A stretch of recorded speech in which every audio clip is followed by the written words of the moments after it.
समुद्र मंथन के बाद देवासुर संग्राम हुआ, उसमें असुर जीत गए, मेरे पुत्र देवता हार गए और वो अब कष्ट। आप कृपा करके मेरे पुत्र बन करके आइए और अपने भाई जो देवता हैं उनका कष्ट दूर करिए। तो भगवान ने उनका पुत्र बनना स्वीकार किया और माता अदिति के गर्भ में भगवान आते हैं और जन्म लेते हैं। भगवान का जो शरीर है वो 52 उनका, जिनसे उनका नाम वामन पड़ा है और बृहस्पति ने प्रकट होकर के जनेऊ संस्कार करवाया है, सरस्वती ने गायत्री मंत्र दिया है, कुबेर ने पात्र दिया है, आकाश ने छत्र दिया है, भगवान शिव ने रुद्राक्ष की माला दी है, माता ने लंगोटी प्रदान करी है और गुरु ने आज्ञा दी है जाकर के भिक्षा लेकर के आओ। तो वामन भगवान ने कहा महाराज भिक्षा में क्या लेकर के आऊं? बोले मेरे जो जजमान देवता है वो सब दुखी है, तुम मुझे दक्षिणा में तीनों लोगों का राज्य ला करके, राजा बलि सौरभ का राजा है जिसके तीनों लोग उसके अधीन है, तुम उससे भिक्षा में राज्य लेकर के आओ। तो आज वामन भगवान छत्र लेकर के हाथ में कमंडल लेकर के राजा बलि की ओर बढ़ेंगे। आज गुजरात में जो भुज क्षेत्र है उस समय वहां पर राजा बलि ने अश्वमेध यज्ञ किया, तो उस यज्ञ लास्ट यज्ञ चल ही रहा था, उसमें वामन भगवान पहुंचे। राजा बलि ऐसे धर्मात्मा राजा है, ब्राह्मणों के इतने बड़े भक्त हैं, उन्होंने अपने सेवकों को बोल रखा है कोई भी ब्राह्मण आता है तो तुम जो वो मांगे उसको वो देना। ब्राह्मणों के आशीर्वाद में बड़ा बल, ब्राह्मणों के आशीर्वाद में बड़ी शक्ति है। अगर ब्राह्मण तपस्वी हो, ब्राह्मण त्यागी हो, ब्राह्मण गायत्री जापक हो, तो ब्राह्मण जो भी आशीर्वाद अपने जजमान को देता है वो आशीर्वाद उसका फलीभूत होता है। तो राजा बलि भले ही राक्षस है पर गुरु आज्ञा में रहता है और गुरु ने कह दिया है कि हे राजा बलि एक बार तो तुमने सौरभ को जीत लिया है पर तुम सौरभ को अधिकार से प्राप्त नहीं किए हो, इसीलिए तुम ब्राह्मणों को पसंद करो और कई 100 अश्वमेध यज्ञ करो। जो 100 अश्वमेध यज्ञ कर लेता है वो इंद्र पद का अधिकारी हो जाता है। अभी तो तुमने कब्जा किया है, बाद में बहुमत सिद्ध हो जाएगा और तुम इंद्र पद का अधिकारी हो जाएगा। तो राजा बलि ब्राह्मणों का बड़ा भक्त है। आज राजा बलि वामन भगवान राजा बलि के द्वार पर आए, सैनिकों ने कहा महाराज कहो क्या मांगते हो, आपको भिक्षा में क्या चाहिए, आप कहोगे वही हम आपको देंगे। वामन भगवान ने कहा मैं तो राजा बलि से ही भिक्षा लूंगा, तुमसे भिक्षा नहीं लेता हूँ। तो उन्होंने कहा कि महाराज तो अभी व्यस्त है, हवन करवाने की तैयारी में है, वो तो व्यस्त है, आप कहो वही हम आपको देंगे। वामन भगवान ने कहा हम राजा बलि के हाथ से कुछ ग्रहण करेंगे। सैनिकों ने आकर के बलि से कहा, बलि ने कहा ब्राह्मण जो मांगता है वो दे दो। तो कहा महाराज ब्राह्मण हमसे लेता नहीं।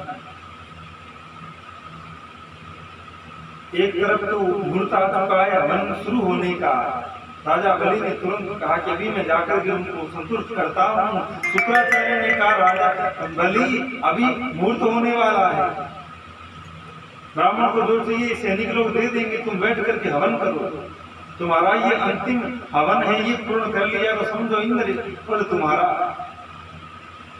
पर राजा बलि ने कहा कि ब्राह्मण याचना करता है, कहता है राजा के हाथ से लूंगा, तो पहला धर्म मैंने ब्राह्मणों को प्रसन्न करना स्वीकार किया है, मेरा पहला धर्म दान धर्म है, मेरी जो कीर्ति है वो दान से मैंने कमाई है, तो भले ही कुछ क्षण देरी लग जाए पर पहले मैं ब्राह्मण को दान दूंगा।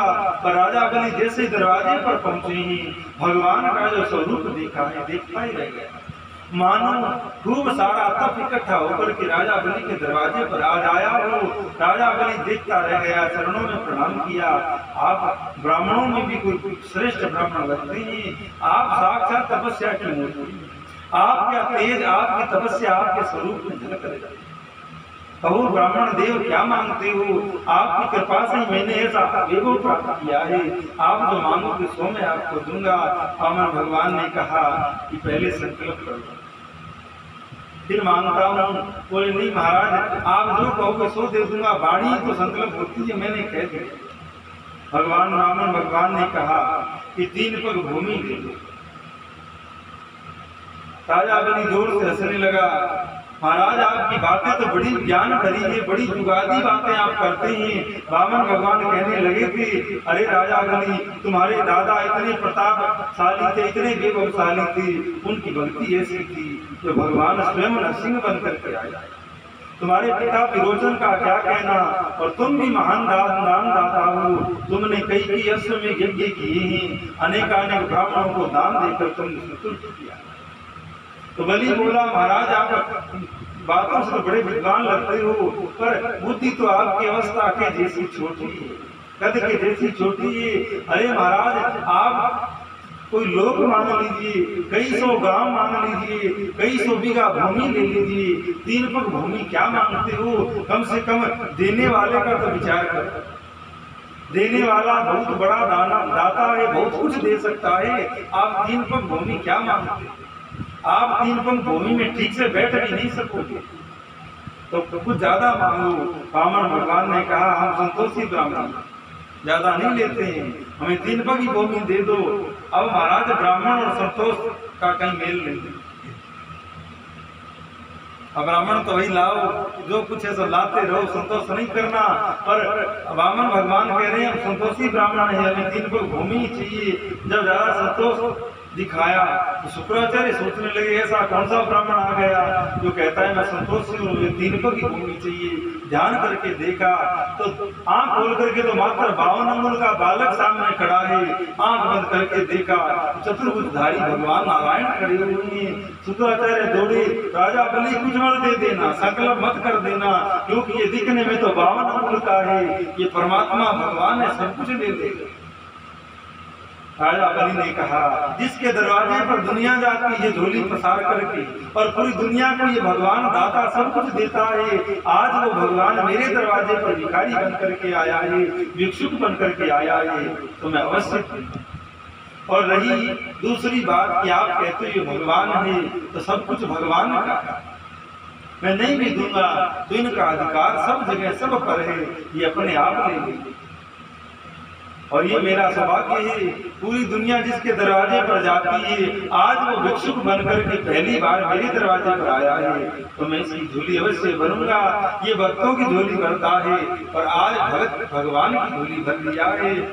भगवान ने कहा कि देना है तो दो, अन्यथा हम कहीं और चले, संकल्प करवाओ। संकल्प करवाने लगे तो शुक्राचार्य ने कहा कि मेरी बात नहीं मानता है, मैं श्राप देता हूँ, श्रीहीन हो जाए। बाद में सोचा है तो चेला कुछ उपाय करूं, तो जो जग था, जो कलश था, उसको टूंटी लगी थी, तो टूंटी में जाकर के शुक्राचार्य बैठ गए।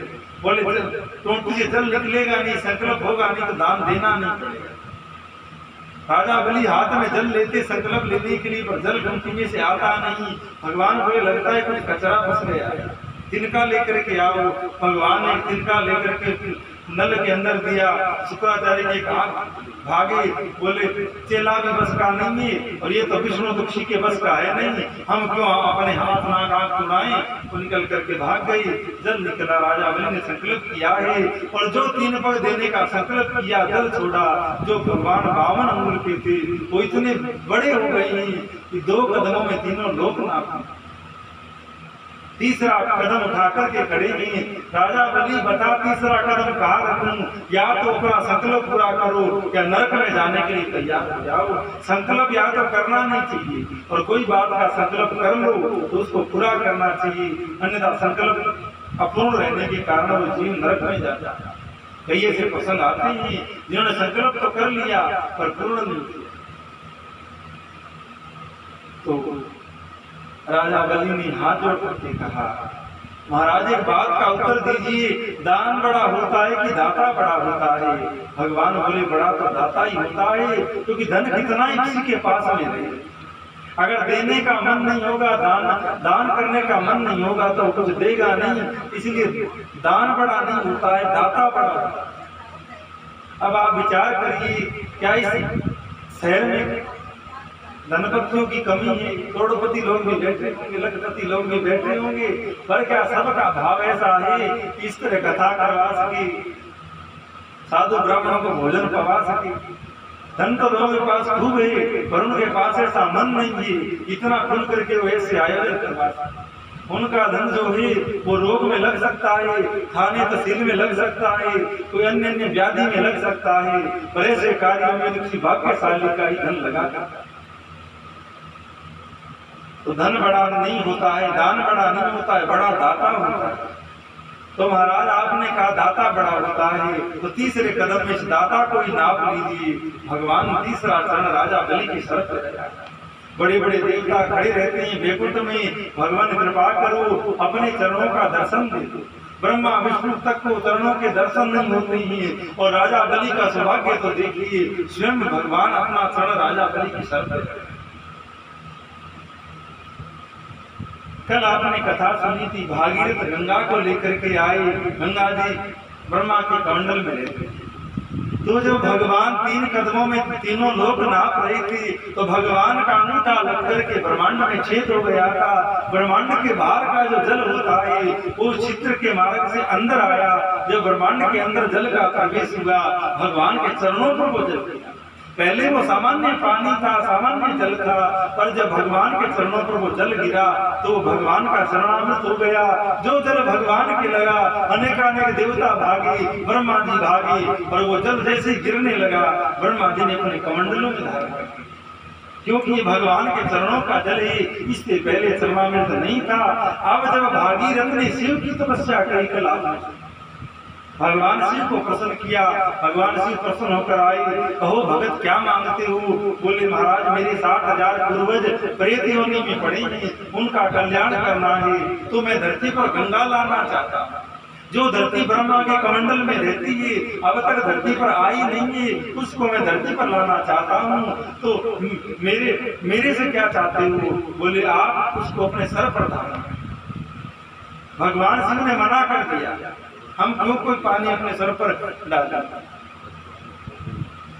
भागीरथ कहते हैं महाराज वो कोई सामान्य जल नहीं है, वो साक्षात भगवान नारायण के चरणों से लगा हुआ जल है। और जो भगवान शिव ने ये सुना कि ये जल भगवान के चरणों से लगा हुआ है, तो भगवान शिव ने कहा वो जल मेरे लिए परम पावन होगा, मुझे भी पवित्र करने वाला होगा।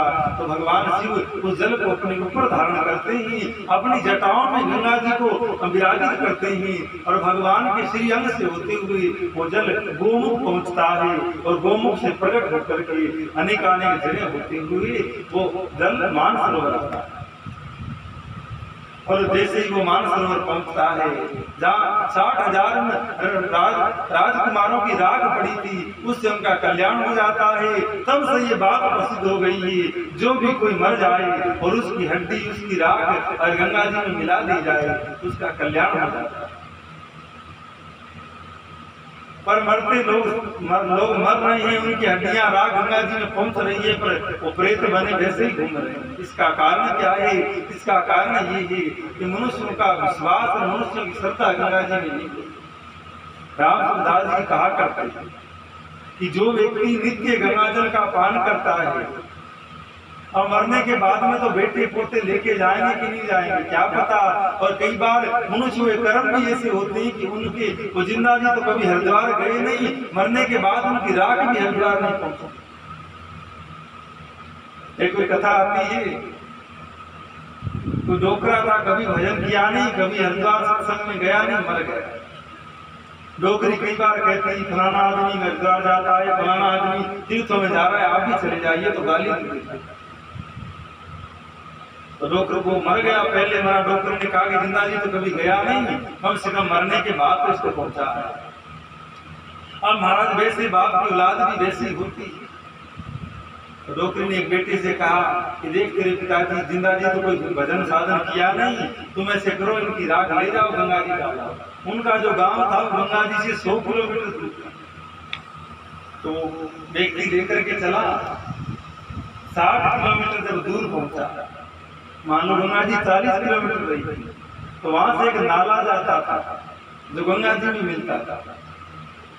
तो जैसे पिता वैसे बेटा होता है, विचार करने लगा अब ये नाला जाकर तो गंगा जी में मिल ही रहा है, इसमें ही डालता था। वापिस आ गया। तो डोकरी अपने लाद को जानती थी, वो जान गई कि गया नहीं तभी इतने जल्दी आ गया। वो बोली कि मुझे रात तेरे पिताजी सपने में आए थे, कहे थे कि पूरा गंगा जी मुझे छोड़कर नहीं आया। तो बेटा क्या बोला? बोले जब जिंदा थे तब तो कोई समझदारी वाला काम किया नहीं, कम से कम मरने के बाद तो कर लेते। वो 60 किलोमीटर वापिस तेरे सपने में आए तो 40 किलोमीटर आगे चले जाते, गंगा जी 40। तो बहुत ऐसे भागे होते हैं जो जिंदा जी तो गंगा जी जा नहीं पाते हैं, मरने के बाद उनकी राख भी वहां नहीं पहुंचती है। पर स्वामी जी कहते जो भी मनुष्य ये नियम लेता है कि 2-4 बूंद गंगा जी की मान करके फिर पहले स्नान किया, फिर गंगा जी का कुछ बूंद पानी लिया, उसके बाद में अगर कोई खाना पीना कुछ करता है, ऐसा नियम वो जीवन भर के लिए लेता है तो उसका कल्याण निश्चित होता है। ऐसा नियम लेना चाहिए। गंगा जल तो घरों में रहता ही है, तो 2-4 बूंद स्नान करके उसको ग्रहण करना चाहिए। बड़ी महिमा गंगा जी। गंगा जी साक्षात ब्रह्म है। जिस प्रकार तुलसी ब्रह्म काष्ठ है, अगर लकड़ी की बात करें तो लकड़ी जो ब्रह्म में आए वो तुलसी की लकड़ी है। उसी प्रकार जल की बात करें तो गंगा जी का जल साक्षात ब्रह्म है, साक्षात परमात्मा। पर जीवों का विश्वास नहीं है, जीवों को श्रद्धा नहीं है, इसीलिए कुछ विशेष बात नहीं बनती है। अन्यथा श्रद्धा पूर्वक एक बार भी इसमें डुबकी लगा ली जाए तो जीव परम पद का अधिकारी बन जाता है। अन्यथा माताएं 12 मासा नहाती है, अब नाम तो 12 मासा है और 6 महीने में पूरा कर लेती है और फिर पूरे जीवन भर गाती है मैं तो 12 मासा नहाई, मैं तो 12 मासा नहाई। तो ऐसे 12 मासा में कुछ नहीं होने वाला जब तक श्रद्धा नहीं होगी। और श्रद्धा विश्वास से जीवन में एक बार भी गंगा जी गए और स्नान कर लिया तो जन्म जन्म के पाप कट गए और परम पद के अधिकारी बन गए। तो राजा बलि को भगवान प्रसन्न होते हैं, कहो क्या चाहते हो?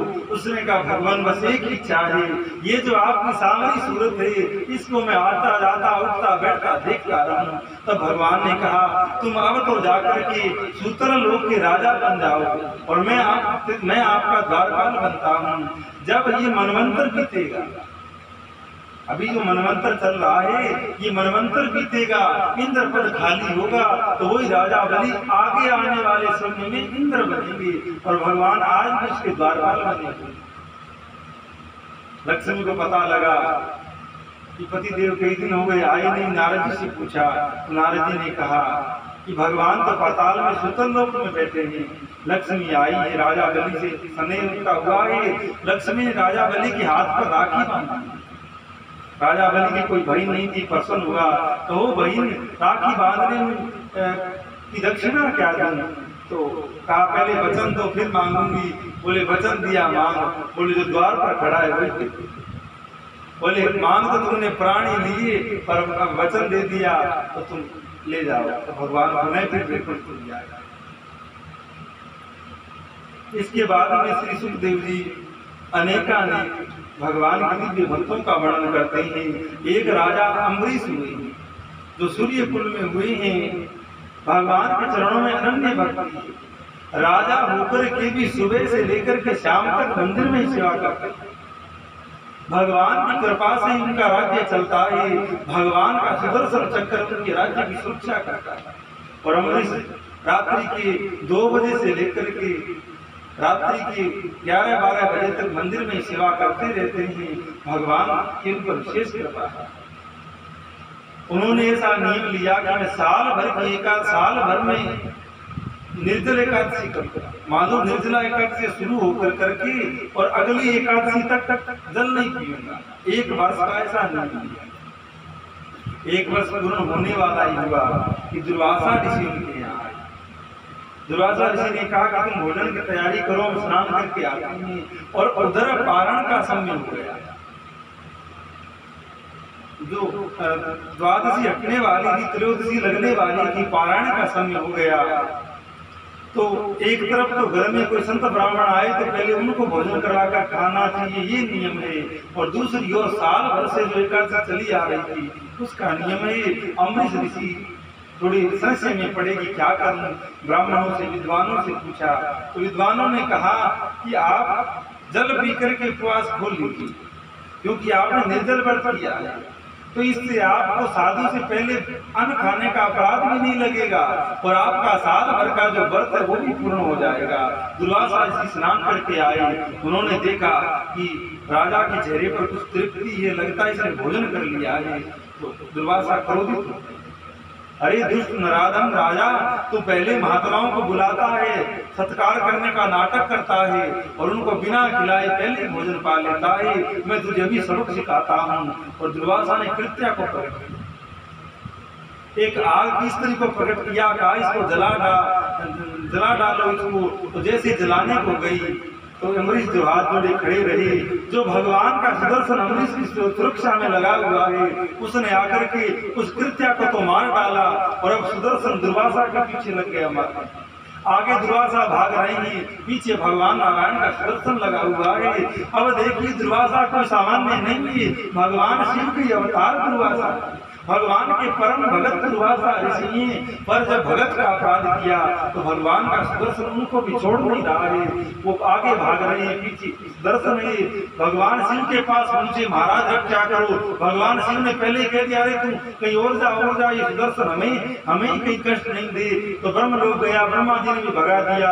आखिर में नारायण के पास पहुंच गया, महाराज ये सुदर्शन आपका है, आप तो कम से कम मेरी रक्षा करो। भगवान ने भी कहा कि मेरे दरवाजे भी बंद है, जिसका तुमने अपराध किया है उस भगत की शरण में जाओ, अगर वो तुमको क्षमा कर दे तो अवश्य आपको क्षमा कर सकता। आखिर में दुर्वासा भागते हुए अम्बरीश के पास आए हैं और जैसे अम्बरीश ने देखा तुरंत हाथ जोड़ के कहा, अगर मेरी भगवान में सच्ची भक्ति, भगवान में मेरा निष्काम भाव है, मैं सदैव संत ब्राह्मणों का आदर करता हूँ, पहले संत ब्राह्मणों को भोजन पवाकर पी पाता हूँ, तो सुदर्शन शांत हो जाए। जब ऐसा कहा सुदर्शन शांत हो गया है और आज दुर्वासा ने भगवत भक्तों के प्रभाव को जाना। भले ही दुर्वासा शिव के अवतार हैं, पर भक्ति का प्रभाव ऐसा हुआ है कि दुर्वासा ने भगत का अनिष्ट करना चाहा, दुर्वासा का अनिष्ट। और दुर्वासा ने देखा कि अम्बरीश एक वर्ष एकादशी करी थी, एक वर्ष तक जल भी नहीं पिया। और जब दुर्वासा ऋषि पीछे सुदर्शन पड़ा और घूमकर आए तो दूसरा वर्ष भी पूरा हो गया। 2 वर्ष तक दुर्वासा हाथ जोड़े खड़े ही, अम्बरीश खड़े ही रहे। दुर्वासा को बड़ी गिलानी हुई, ये तो परम भागवत है। कहा राजन आपने भोजन नहीं किया? बोले महाराज भोजन मैंने 2 वर्ष तक भोजन नहीं किया।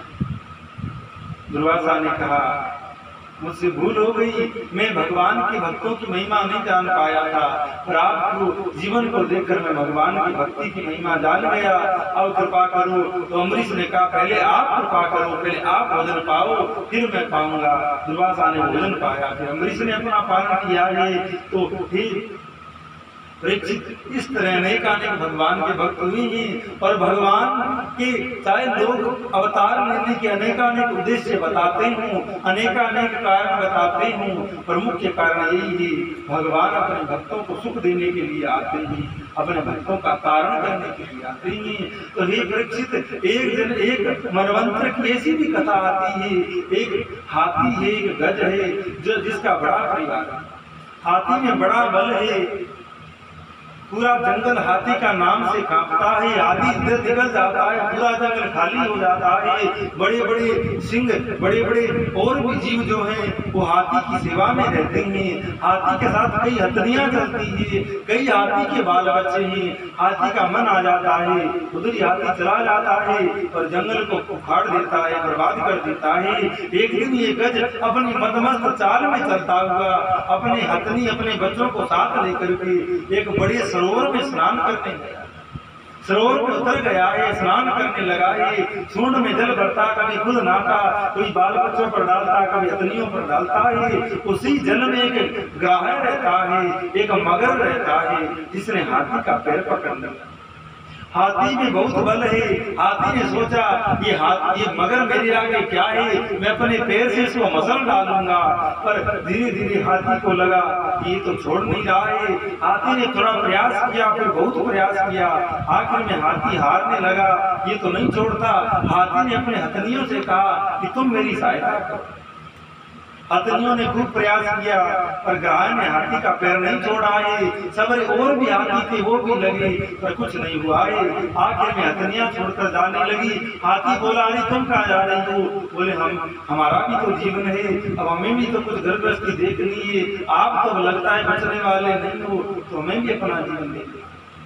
आज हाथी को ज्ञान हुआ है, जिस परिवार के लिए, जिन बाल बच्चों के लिए मैंने इतने लोगों से दुश्मनी मोल ली थी, इतने इतने पेड़ों को उखाड़ दिया, जंगलों को उजाड़ दिया, ये जैसे कहते वैसे मैं करता, पर अब जब मुझे इनकी जरूरत पड़ी है तो वे छोड़ करके जा रहे हैं। ये संसार की वास्तविकता है। बाप जीवन भर कमा करके अपने बच्चों को कामयाब करता है, हर प्रकार की सुख की व्यवस्था करता है, पर जब वो खटिया पर पड़ जाता है, उसको जब सेवा की आवश्यकता होती है तो घर वाले कहने लग जाते हैं, महीना भर हो गया सेवा करते हुए, कब मरेगा, ये कब जाएगा?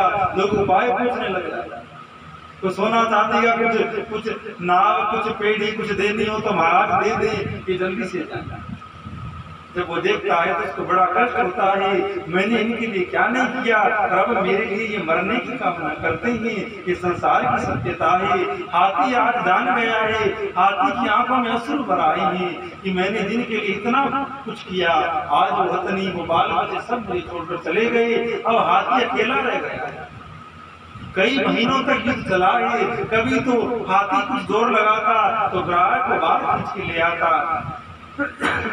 कभी वो ग्राह हाथी को जल में ले जाता, और आखिर में हाथी का बल चूर-चूर हो गया है। और महाराज सूंड जोगर सूंड रही जल बाहर, सो हरि को नाम पुकारे। हाथी पूर्व जन्म में भगवान का भगत था तो उसको भगवान की याद आई और भगवान का नाम उसने बोला है। महाराज गोविंद नाम लेना चाहता था, गोविंद नहीं बोला, मात्र गो बोला है। बिंद बोलते ही भगवान प्रकट हो गए हैं। हाथी ने जल में से कमल का पुष्प उखाड़ करके भगवान की ओर फेंका है, तुरंत भगवान आएंगे और ग्राह का सर काटा। भगवान ने सूंड पकड़ करके हाथी को तो बाहर खींच लिया है, ग्राह भी हाथी के साथ बाहर आ गया है और भगवान ने सुदर्शन से ग्राह को काट डाला है, ग्राह का कल्याण कर दिया। संत लोग आश्चर्य करते, महाराज हाथी ने तो आपका नाम लिया, उसको आपने तारा, वो तो उसने तो आपका नाम लिया था, आपने इस ग्राह को क्यों तारा? आपने इस ग्राह को क्यों तारा? भगवान ने कहा, उसको तो मैं तार ही देता हूँ जो मेरा नाम लेता है, पर उसको मैं पहले तार देता हूँ जो मेरे नाम लेने वाले संतों का चरण पकड़ लेता है। तो इस ग्राह ने मेरे भक्त का चरण पकड़ रखा था, इसलिए पहले मैंने ग्राह को तारा और उसके बाद मैंने हाथी को तारा। चरण कैसे पकड़ा हो, पकड़ चरण रखा था, तो भगवान ने ग्राह का उद्धार किया। और कथा तो बड़ी विस्तृत है। परीक्षित पूछते हैं, महाराज ये हाथी कौन था और ये ग्राह कौन था? सुखदेव जी बताते हैं कि जो ग्राह था वो पूर्व जन्म में गंधर्व था, जो देवताओं को हंसाने का कार्य करता था। तो एक को ऋषि स्नान कर रहे थे, इसने जल में जाकर के हाथी का पैर, संत का चरण पकड़ लिया। संत घबराए, डरे कि अरे किस जीव ने मेरा पैर पकड़ा है। कुछ देर के बाद उसने चरण छोड़कर बाहर आकर हंसने लगा। साधु को क्रोध आ गया, तुझे बड़ा चाव है ना पैर पकड़ने का, जा मगर बन जा, गाय बन जा और लोगों का पैर पकड़ता था। अब उसकी बुद्धि ठिकाने आई, महाराज मैं तो मजाक कर लिया था, मैं तो आपको फंसाना चाह लिया था। संत को दया आई, बोले अब मैंने जो कह दिया वो तो मैं नहीं मोड़ सकता, जा मगर बन जा, जल में पड़ा रहे, पर जब कोई भगत का चरण पकड़ लेगा तो तेरा कल्याण हो जाएगा। और जो हाथी था वो चित्रकेतु नाम का राजा। गुरुदेव आए, खड़ा नहीं हुआ, प्रणाम नहीं किया, आंख बंद किए माला फेरता रहा। गुरु ने श्राप दिया कि हाथी की तरह जड़ बना बैठा है, जा हाथी हो जा। बाद में राजा ने भी प्रार्थना करी, गुरु प्रसन्न हो गए, बोले वो हाथी तो बनना पड़ेगा, और जब भगवान को पुकारेगा तो तेरा कल्याण हो जाएगा। तो इस प्रकार गज ग्राह उद्धार की कथा श्री सुखदेव जी बताते हैं। और इसके बाद में अनेकानेक कथा करते हुए श्री सुखदेव जी सूर्य वंश का वर्णन करते हैं। तो विशेष चर्चा में नहीं करते हुए, क्योंकि कल हमने कृष्ण जन्मोत्सव मनाया, तो कृष्ण की भी चर्चा करना विशेष आवश्यक। तो सूर्य वंश का वर्णन श्री सुखदेव जी करते हैं। सूर्यवंश ऐसा दिव्य कुल है, ऐसी सूर्यवंश की कीर्ति है कि हजारों वर्ष तक कोई शारदा का वर प्राप्त करके भगवान माता सरस्वती से वर लेकर के बोलता रहे तो रघुवंश के वीरों की, रघुवंश के राजाओं की कीर्ति नहीं गा सकता है। ऐसे ऐसे दिव्य राजा सूर्य कुल में हुए हैं, रघुकुल में हुए हैं, राजा सगर हुए हैं। राजा हरिश्चंद्र को कौन नहीं जानता है, जिसने सत्य के प्रभाव से सत्य का पालन करने के लिए अब स्वयं को भंगी के हाथों बेच दिया है, पत्नी को ब्राह्मणों को बेच दिया है और सत्य का पालन करने के लिए कालू भंगी के यहाँ पर नौकर रह गए हैं और सत्य का को नहीं छूटा। और आखिरी में सत्य की जीत हुई है और भगवान प्रकट होकर के उसको सबरा वैभव वापिस देते हैं। राजा दिलीप को कौन नहीं जानता, भागीरथ को कौन नहीं जानता है, जो गंगा को धरती पर लेकर के आए हैं, जिस गंगा में हम सब जाकर के स्नान करते। सूर्यवंश का ही तो कृपाए, सूर्यवंश का ही तो प्रभाव है जो आज कल कल कलोल वर्तनी गंगा इस धरती पर बह रही है और अधोगामी जीवों का कल्याण कर रही है। तो हे परीक्षित, इस प्रकार करके इस वंश में अनेक महान राजा हुए हैं, उनमें से एक विशेष राजा रघु हुए, जिनका पुण्य प्रताप मैं तुमको क्या कहूं। रावण जैसे योद्धा भी थर थर कांपते थे जब रघुकुल का नाम लिया जाता था। रघुकुल जब देवताओं को भी आवश्यकता पड़ती थी तो राजा रघु रथ में बैठ करके स्वर्ग जाया करते थे। लोग तो मरने के बाद जाते हैं, रघु का धर्म ऐसा था कि रघु रथ में बैठकर, जिस प्रकार आप इधर उधर गाड़ियों में बैठकर जाते हो वैसे रघु रथ में बैठ करके स्वर्ग जाया करते। ऐसा प्रभाव राजा रघु का था। और संतान की समस्या सूर्य कुल में समझ में रही, जो बालक नहीं होना या देरी से होना, ये समस्या सूर्य कुल में हमेशा से ही रही है। तो रघु के भी कई वर्ष तक संतान नहीं हुई। और इनके जो कुल पुरोहित वशिष्ठ जी, वशिष्ठ ऋषि के यहाँ जाकर के रघु ने पूछा है, महाराज मेरे से ऐसा क्या अपराध बना है जो मेरे घर में संतान नहीं है। वशिष्ठ ऋषि कोई सामान्य महात्मा नहीं है, साक्षात ब्रह्मा के अवतार हैं, साक्षात ब्रह्मा जी वशिष्ठ ऋषि। उन्होंने देख करके बताया कि हे राजा रघु, तुमसे गाय का अपराध हुआ है, तुमसे गाय का अपराध हुआ है। उसने कहा महाराज मुझे तो भान नहीं, ज्ञान नहीं, बताइए मैंने क्या अपराध किया। बोले तुम रथ में बैठकर जा रहे थे, रास्ते में गाय बैठी थी, तुमने तो ध्यान नहीं दिया, तुम्हारे सैनिकों ने जाकर के गाय को वहां से उठा दिया था, गाय विश्राम कर रही थी। तो गाय तो ने तो कुछ नहीं कहा, पर जो भगवान की जो नियम सिद्धांत है उसके अनुसार तुम्हें गैया का श्राप लगा, जिससे तुम्हारे संतान नहीं। ध्यान देकर के सुनिएगा, कलयुग का प्राणी पूजा पाठ करते हुए परेशान है, मंदिर जाते हुए भी दुखी है, गीता भागवत ये सब पढ़ते हुए भी परेशान है। माताएं मिलती है, पुरुष लोग मिलते हैं, महाराज जी इतना पाठ करते हैं, इतना जप करते हैं, नित्य 2 किलोमीटर चल करके शिव मंदिर जाते हैं, कोई संत के यहाँ जाते हैं, पर विशेष कृपा नहीं है, विशेष लाभ नहीं, दिन दिन हानि होती जाती है। तो इसका कारण यही होता है, एक तरफ तो पूजा पाठ करते हैं और जाने अनजाने में ऐसे अपराध भी कर देते हैं कि जो पूजा पाठ का जो पुण्य होता है उस अपराध वाली बात में चला जाता है। तो लोग कहते हैं हम बड़ा करते हैं, धर्म कर्म भी बहुत करते हैं, पर व्याधि ऐसी लगी रहती है, क्योंकि धर्म कर्म तो करते हो पर अपराध से बचते नहीं हो, अपराध का ज्ञान नहीं करते। तो तुमने जो धर्म कर्म करके जो पुण्य कमाया वो पुण्य उस पाप की पूर्ति में लगे। इसीलिए धर्म कर्म तो खूब करो, पर इन बातों का भी ध्यान रखो कि हमसे कोई साधु का अपराध नहीं हो जाए, हमसे कोई गाय का अपराध नहीं हो जाए, हमसे कोई पीपल तुलसी का अपराध नहीं। पर आजकल का लोग तो ना ब्राह्मणों को समझता, ना साधुओं को समझता, और तुलसी और गाय की तो बात ही क्या है।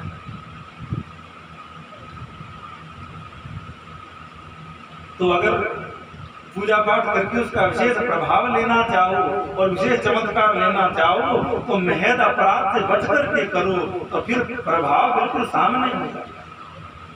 इधर तुमने पूजा पाठ करी नहीं, उधर चमत्कार हुआ नहीं, पर उसी प्रकार है दवाई भी लो और परहेज नहीं रखो। अब किसी को शुगर है, डॉक्टर ने कह दिया कि समय समय से दवाई लेना और मीठा नहीं खाना। अब दवाई भी लो और मीठा खाओगे तो शुगर कैसे कंट्रोल होगी, तो बीमारी कैसे ठीक होगी। उसी प्रकार एक तरफ तो तुम पूजा पाठ करो और एक तरफ संत ब्राह्मण गाय का अपराध करो, तो फिर वो साथ बराबर ही रहता है। बराबर थोड़ा ज्यादा भले ही पाप हो जाता है, इससे और व्याधि आ जाती है। इसीलिए कल्याणकामी पुरुष को भूल करके भी गाय का अपराध नहीं करना चाहिए। अरे इस गाय की पूजा स्वयं भगवान करते हैं, इस गाय की सेवा स्वयं श्री कृष्ण करते हैं, उन गाय की पूजा हमें कितनी करनी चाहिए। और ब्राह्मण चाहे कैसा भी हो, वो जो कर्म करेगा वो खुद भोगेगा। बाकी लोगों का ये कर्तव्य है कि वो ब्राह्मण को प्रणाम करे, चाहे वो ब्राह्मण का बालक हो या वो बूढ़ा ब्राह्मण हो। अन्य वर्णों के लिए वो पूजनीय है और अन्य के लिए नहीं, ब्राह्मण के लिए भी ब्राह्मण पूजनीय है। भले ही ब्राह्मण हो, सामने कोई ब्राह्मण हो तो ब्राह्मण के लिए पूजनीय है, तो आप लोगों के लिए कितना पूजनीय होगा। और लोग कह देते हैं महाराज ये गले ऐसे है गए वैसे है गए, तो तुम अपनी देखो। अगर हम कुछ गलत करेंगे तो हम भोगेंगे, आप गलत करोगे तो आप भोगोगे। अब मान लो कोई ब्राह्मण है, खराब आदमी है, पर आपने उसको ब्राह्मण माना, उसको प्रणाम किया, उसको भोजन करवाया, उसको ब्राह्मण मानकर आपने उसको जाना, तो आपको तो वही पुण्य मिलेगा जो आपने जाना। जो वो कर्म कर रहा है उसका आपके साथ कुछ लेना देना नहीं। और जहां तुम निंदा कर देते हो तो फिर तुम पाप के भागी हो जाते हो, क्योंकि भगवान ब्राह्मणों की सेवा करते हैं। और गाय की, पीपल की, तुलसी की महिमा तो क्या कहना। भूल चूक से भी कोई तिलकधारी मिल जाए तो अगर सेवा कर दो तो कहना क्या है, अगर सेवा नहीं कर सको तो अपमान भूल से भी नहीं कर देना। इस तिलक की बहुत महिमा है, इस तुलसी की बहुत महिमा है। सबसे बड़ी तिलक रुमाला, सदा साई रहे गोपाला, ये जुगती है महाराज भगवान की प्राप्त करने की। अब स्वागिन माताएं सिंदूर धारण करती है, गले में मंगल सूत्र धारण करती है, मंगल चिन्हों को धारण करती है, इसलिए वो सौभाग्यवती हो जाती है, वो हवन में बैठने के लायक हो जाती है, वो पूजा में बैठने के लायक हो जाती है। उसी प्रकार भगवान के नाम का तिलक, भगवान के नाम की तुलसी की कंठी आप पहनिए तो आप भगवान की प्राप्ति के अधिकारी हो जाते हैं। और आपको कहें हमारी तो परंपरा में ऐसा ऐसे नियम है कि चाहे कितना बड़ा ही ब्राह्मण हो, माथे पर तिलक नहीं है, गले में तुलसी नहीं है, तो उसके हाथ के पानी से स्नान नहीं करते हैं, बिना दूध की बात। और तुलसी की तिलक की इतनी महिमा आई है शास्त्रों में, कोई चंडाल भी है उसके माथे पर तिलक है और गले में कंठी है तो वो प्रणम्य है, उसको प्रणाम करो। ऐसे ऐसे भक्तों के चरित्र आते हैं। बुंदेलखंड में ओरछा पड़ता है, झांसी की रानी जहाँ हुई वो क्षेत्र बुंदेलखंड है, वहां पर ओरछा पड़ता है।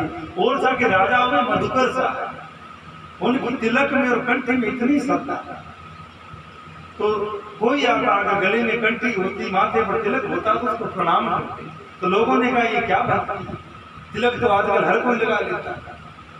अब एक भगत नाम तो नहीं लेगा, कल ही कह रहा था, बोले तिलक लगाते हैं तो मैया कहती है कि ये नायकों का काम है, ये माथा रंग लेते, तुम तिलक क्यों लगाते हैं। माला से अच्छी बात करते हैं कि थापक छुआ करना ये तो उनका कोई नाम दिया वो उनका काम। हमने कहा भले ही वो कोई जाति में है, अगर वो तिलक लगाते हैं तो वो प्रणम्य है, क्योंकि वो भगवान का चिन्ह लगाते हैं। पुलिस वाला होता है, उसकी वर्दी पुलिस की होती है, सब घबराते थे। और जिसके माथे पर तिलक होता है उससे पाप घबराते हैं, उससे यमराज घबराते हैं, जो भगवान के नाम का, भगवान के स्वरूप का तिलक लगाता है। इसीलिए तिलक लगाना चाहिए। तो मधुकर साय जी तिलकधारी किसी को देखे उसको प्रणाम करते, तो कुछ दुष्ट लोगों ने मजाक करी, एक गधे को तिलक लगा दिया और गधे के गले में खूब सारी कंठी बांध दी, और जिस राजा जिधर से आ रहे थे उधर उस गधे को छोड़ दिया। और राजा ने देखते दंडोत प्रणाम किया,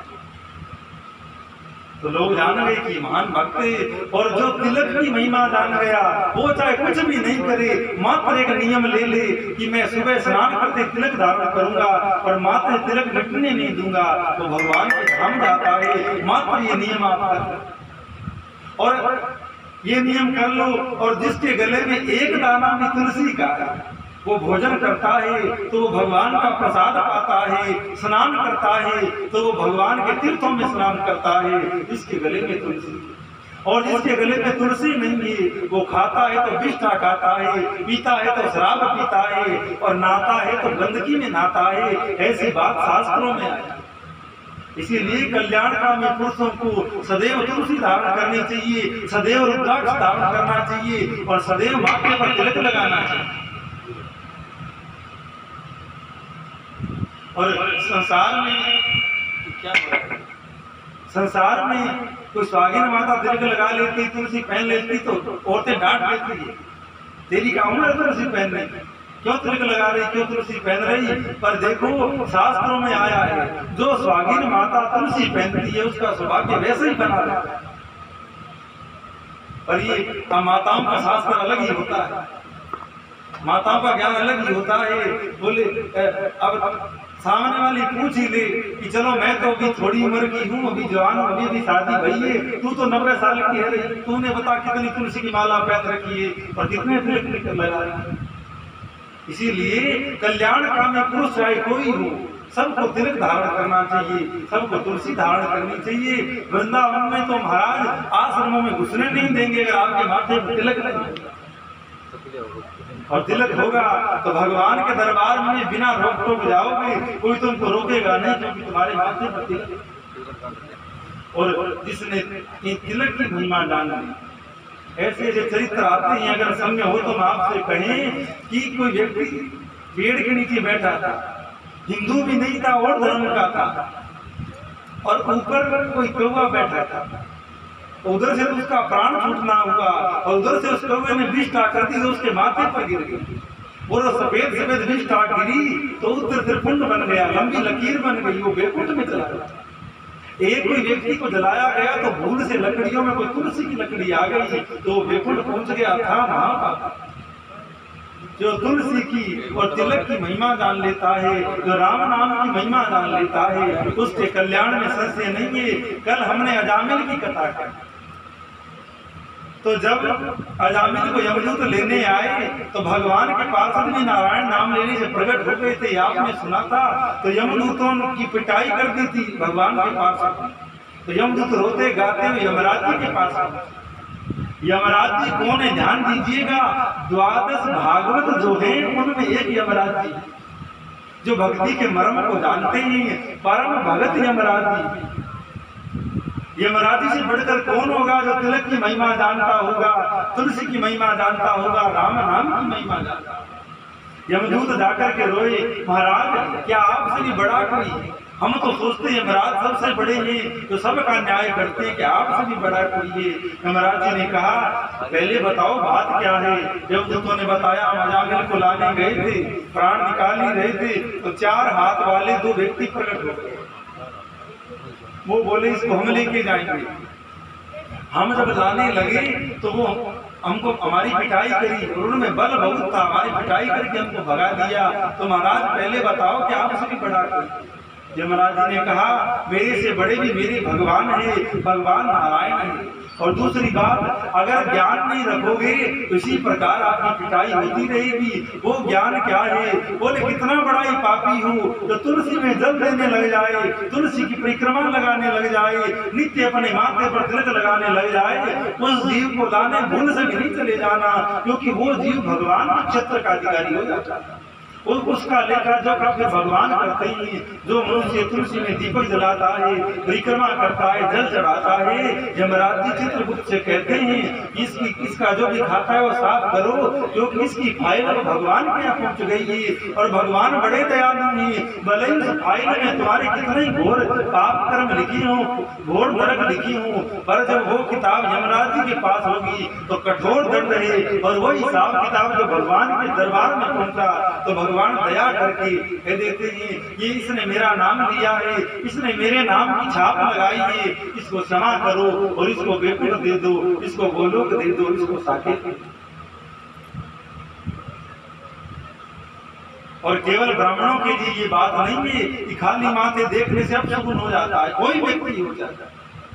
कोई समाज का कोई व्यक्ति हो, अगर उसका माथा खाली है तो वो एक बहुत बड़ा अपशगुन है। वो आदमी लुगरा है जो गुरु के चिन्ह को धारण नहीं करता है, अपनी परंपरा का कुछ न कुछ स्वरूप नहीं लगाता है।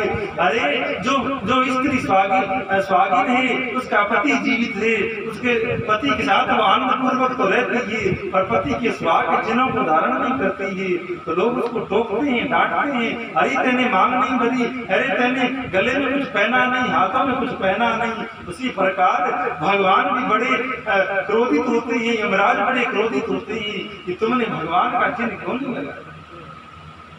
कबीरदास जी कहते हैं, कबीरा कुतिया राम की, कि हम राम नाम के राम जी के हम कुत्ता हैं। और जिस प्रकार एक आवारा कुत्ता होता है और एक पालतू कुत्ता होता है, तो कबीरदास जी ने पूछा, आप कह रहे हो हम कुत्ता हैं, तो आप कौन से कुत्ता हो? उन्होंने कहा राम के पालतू कुत्ता है। और जिस प्रकार किसी के घर का पालतू कुत्ता होता है तो उसके गले में मालिक के नाम का पट्टा डाला। अब पट्टे वाला कुत्ता गली में निकलेगा तो लोग कहेंगे भाई इसका कोई मालिक है, इसको कुछ मत करो। और अब बिना पट्टों में कुत्ते कितने घूमते हैं, चाहे तो डंडा लगा देता है, चाहे तो पिटाई कर देता है। तो कबीरदास जी कहते हैं कि राम नाम का पट्टा गले में डला होगा, कहीं फिरोगे काल की नजर तुम पर नहीं पड़ेगी, तुम पर भगवान की नजर पड़ेगी। और बिना कंठी के बिना तिलक के संसार में फिरोगे तो संसार के सामान्य भूत प्रेत भी तुम्हें परेशान कर देंगे, काल तो तुम्हारी गति करेंगे, वो तो आगे की बात। और तिलक की तो इतनी महिमा है, जो तिलक धारण करता है उसमें भूत प्रेत नहीं आते। वृंदावन में हमने देखा एक व्यक्ति में कम से कम 75 भूत घुसे हुए, एक दुबला पतला आदमी और उसमें 75 भूत घुसे थे। महात्मा ने उसको बुलाया और बड़ा ऐसे उछल कूद कर रहा था, तो 150 लोगों ने उसको पकड़ा और महात्मा ने उसके माथे पर तिलक कर दिया। जो तिलक किया सबरे भूत निकल गए और बिल्कुल ठीक हो। और बाद में उसने नियम लिया हमेशा तिलक लगा। और जो इतना बड़ा माथा मिला है भगवान की कृपा से, ये तिलक लगाने के लिए मिला है, और इसका कोई काम नहीं। भगवान ने माथा बनाने की जरूरत ही क्या थी? अब बाल यहीं से शुरू कर देते, बीच में इतनी जगह जो छोड़ी तो बाल यहीं से शुरू कर देते, यहीबाल होते यहीं से बात है इस तरह। पर ये बीच में जो माथा 4 अंगुली की जगह छोड़ी ये तिलक के लिए छोड़ी।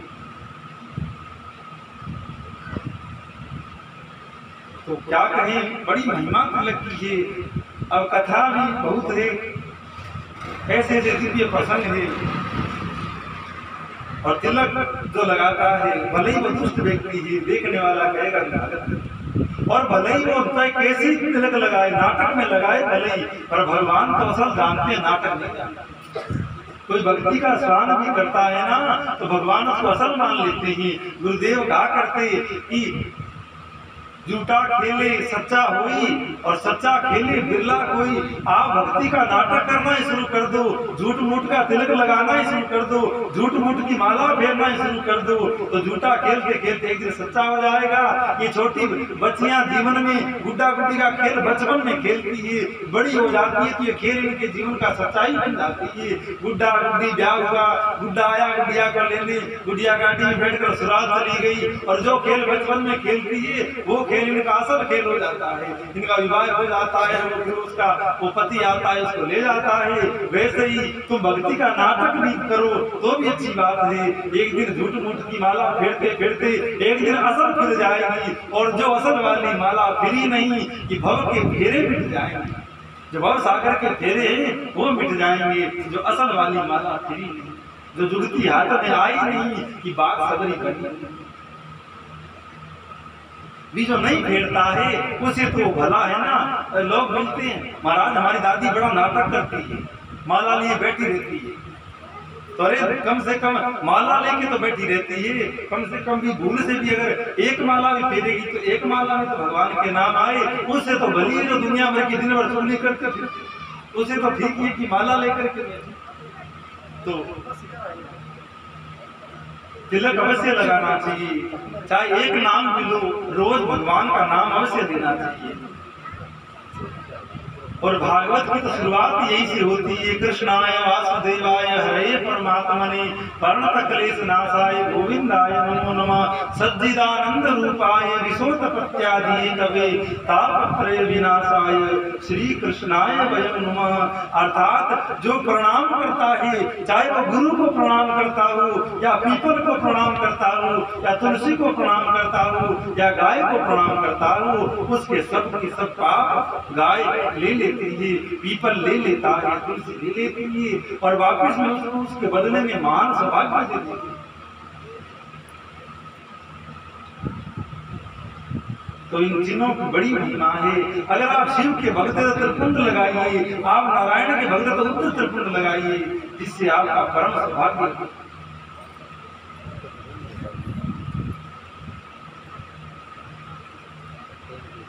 और सबसे बड़ी तिलक रुमाला सदा सहाई रहे गोपाला।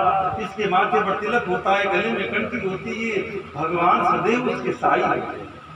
अब स्त्री चाहे कैसी भी है, पति जानता है कि पत्नी सही नहीं है, गांव भर में फिरती रहती है, पर उसको लोक लाज की तो शर्म होती है, अच्छे कपड़े लाकर देता है, भोजन पानी की व्यवस्था करता है, बीमार हो जाती है, सब व्यवस्था करता है।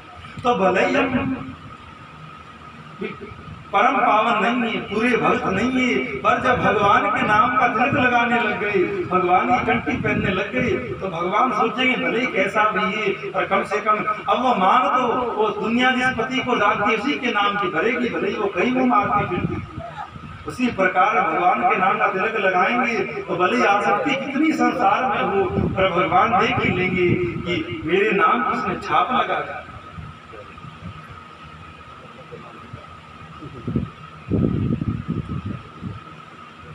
तो श्री सुखदेव जी वर्णन करते हैं, हे परीक्षित, तो सूर्य वंश उसमें महान महान राजा हुए हैं। वशिष्ठ ऋषि ने बताया है कि हे रघु, तुम्हारी भूल से गाय का अपराध हो गया।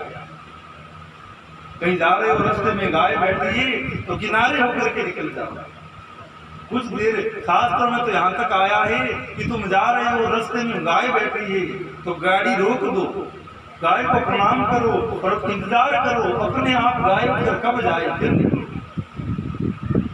और अगर उठाते हो तो फिर अपराध लेने के लिए भी तैयार रहो। ये देखो, वैसे तो अपराध बहुत प्रकार के शास्त्रों में आए हैं, पर कुछ अपराध महद अपराध है, बड़े अपराध हैं। उनमें गाय का, पीपल का, तुलसी का, संत का, ब्राह्मण का और भगत का। भगत भी हो चाहे कोई जाति का हो, कैसा भी, उसकी निंदा नहीं करनी चाहिए। अरे ये तो बड़ा भक्त है, शाम को तल मारता है, शराब पीता है, दिन में भक्ति का नाटक करता है, तो अगर तुम कल्याण चाहते हो तो वो कैसा भी है, तुम उसके लिए कुछ मत करो। और दुनिया को तो कुछ लेना नहीं है, अज्ञानी है, व्याधि में तो वैसे ही पड़े हैं, और संत ब्राह्मणों की निंदा करके, अनेकानेक महद अपराध करके घोर नरकों में जाने की तैयारी करते हैं। और आपने जीवन भर धर्म का पालन किया, जीवन भर बड़े बड़े सत्कर्म किए, यज्ञ किए, अनुष्ठान किए, और ये अपराध अगर जीवन में होते रहे तो आखिर में हाथ में कुछ नहीं आने वाला। तभी तो लोग पूछते हैं, महाराज धर्मात्मा दुखी है और पाप आत्मा सुखी है। इसका भी बड़ा प्रसंग है। तो राजा रघु ने कहा, तो महाराज अब करना क्या चाहिए जिससे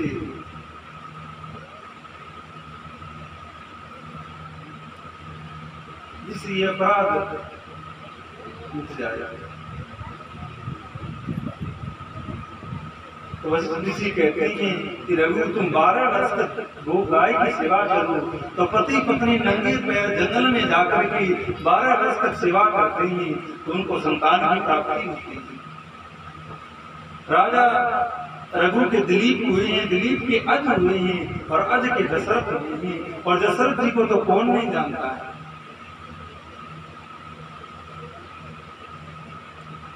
60,000 वर्ष लगभग बीत गए हैं, अब तक राजा की कोई संतान नहीं है।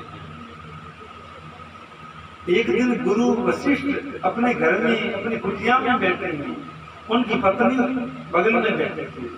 तो पत्नी ने एक दिन पूछा कि पति देव, आप परम सामर्थ्यशाली, आपकी तपस्या महान है, पर मुझे बड़ा आश्चर्य होता है, आप जैसे तपस्वी जिस कुल के कुल गुरु हैं, उस कुल में अभी तक कोई संतान नहीं। थोड़ा ध्यान दे करके सुनो, तो हम भी ध्यान से कहते हैं, और आप लोगों का ध्यान भटकता है तो फिर दास का भी ध्यान कहीं इधर उधर हो जाता है। तो अरुंधति ने कहा कि आप परम तपशाली हैं, आप जैसे कुल गुरु जिस कुल को प्राप्त हुए हैं, उस कुल में अब तक कोई संतान नहीं है, ये क्या बात है बताइए। तो वशिष्ठ ऋषि कहते हैं कि देवी तुम पुत्र की क्या बात करती हो? अगर दशरथ एक बार आकर मुझे कह देगा कि गुरुदेव कृपा करो कोई संतान नहीं है, तो संतान की क्या बात करती हो? साक्षात ब्रह्म को, परमात्मा को भी 4 रूपों में लाकर के उसके आनंद में खड़ा कर दूंगा, ऐसा सामर्थ्य गुरु कृपा से प्राप्त है। अब अरुंधति दशरथ के महल में पहुंची है, अपने बालक को लेकर के, और बालक को रुलाने लगी, जान बुझ करके बालक को थोड़ा खींच रही है, काट रही है, तंग कर रही है, तो बालक रोता। दशरथ ने पूछा कि गुरु माँ बालक क्यों रोता है? कुछ खाने को दे दो, कुछ खिलौने दे दो, कुछ दक्षिणा, कुछ रुपये, कुछ वस्त्र दे दो, बालक क्यों रोता है? अरुंधति ने कहा महाराज इसलिए रोता है कि मेरे पिता तो आपके पुरोहित हैं, मैं किसका पुरोहित बनूं? आपके तो कोई संतान नहीं है। तब आज दशरथ को इस बात का ज्ञान हुआ है कि अरे जीवन बुढ़ापे की ओर चला गया, पूरी वृद्धावस्था आने वाली है और कोई संतान नहीं है। तो आज दशरथ नंगे पैर चल करके वशिष्ठ के आश्रम में गई है और चरणों में प्रणाम किया है, गुरुदेव कृपा करो कोई संतान नहीं है। तो वशिष्ठ बोले मैं तो कब से इंतजार में था, कब दशरथ आकर के मुझे बोले, और मैं आज ऐसा आशीर्वाद दूं कि सामान्य संतान क्या तुम्हारे घर में प्रकट हो, साक्षात ब्रह्म जो सबका पिता है वो तेरा पुत्र बन करके आएगा। और बाद में पुत्र का यज्ञ हुआ है, राम जी का जन्म हुआ है। यज्ञ के अंदर धनवंतरी प्रकट हुए खीर लेकर के, खीर के 3 भाग किए गए, एक भाग कौशल्या को, एक भाग कैकेयी को, एक भाग सुमित्रा को दे दिया गया है। अब जो सुमित्रा उसने अपना भाग कहीं रख दिया है, जो एक चीज ले गई, कौशल्या ने अपने भाग में से आधा भाग और कैकेयी ने अपने भाग में से आधा भाग सुमित्रा को दिया, और तीनों रानियां मां बनने वाली हुई है। पूरे अवध में हर्ष आनंद हुआ है। और एक दिन आया है, तीनों रानियों ने ही बालकों को जन्म दिया है। कौशल्या के 1 बालक हुआ है, कैकेयी के 1 बालक हुआ है, और सुमित्रा के 2 बालक हुई हैं। और थोड़ी वो उधर चर्चा करें, अब जो चीर जो खीर ले गई, गौतम ऋषि की पुत्री अंजना, अहिल्या की पुत्री अंजना पर्वत में रहती है, श्राप लगा हुआ है, भजन करती है, केस सुखा रही थी, ऊपर मुंह किया, जम्बाई आई तो तीर ने ले जाकर के वो खीर अंजना के मुख में डाल दी है। खीर गर्भ में गई है, जिससे बालक ठहर गया है, और वही बालक साक्षात हनुमान जी हुए हैं। वैसे तो हनुमान जी के जन्म के अनेक कथा, और बालकों का जन्म हुआ है, खूब आनंद हुआ। उसके बाद वशिष्ठ ऋषि नामकरण करते हैं, प्रथम बालक का नाम कुछ रखते हैं, दूसरे का रखते हैं, तीसरे का रखते हैं, इस तरह करके 4 बालकों का नामकरण होता है। राम कथा आप जानते ही, विशेष हम इसमें नहीं जाएंगे। ये कथा भी बड़ी दिव्य कथा है। ब्रह्म का चरित्र, भगवान का चरित्र कैसा भी हो दिव्य ही होता है। संसारी लोगों की बात है, कितनी ऊंची बात हो, वो कोई दिव्य बात नहीं है, वो हल्की बात है। और भगवान की कैसी भी बात हो, वो हल्की सामान्य बात नहीं है, वो विशेष बात है, क्योंकि वो विशेष व्यक्ति की बात है। बड़े आदमी को खांसी भी आ जाती है तो हजारों डॉक्टर खड़े इकट्ठे हो जाते हैं, और सामान्य आदमी खांस के मर जाए तो भी गोली लगा कर नहीं देता है। तो जितना आदमी विशेष होता है उतनी बात विशेष होती है। तो भगवान विशेष है, तो भगवान की छोटी बात भी अति अति विशेष हो जाती है। तो भगवान राम का चरित्र तो क्या कहें, संत लोग गाते गाते थकते नहीं है, पर आज तक राम कथा का कोई पार नहीं हुआ। भगवान साक्षात ब्रह्म है, परमात्मा है, फिर भी ऐसे ऐसे लीला कर जाते हैं कि ब्रह्मा जी शरीर के समझ नहीं पाते। माता सती से बड़ा कौन होगा, सती की बुद्धि चक्कर में पड़ जाती है जब वो भगवान की लीला देखते। तो ये परीक्षित तुम ध्यान पूर्वक सुनो। अब आगे चंद्रवंश का मैं वर्णन करता हूँ।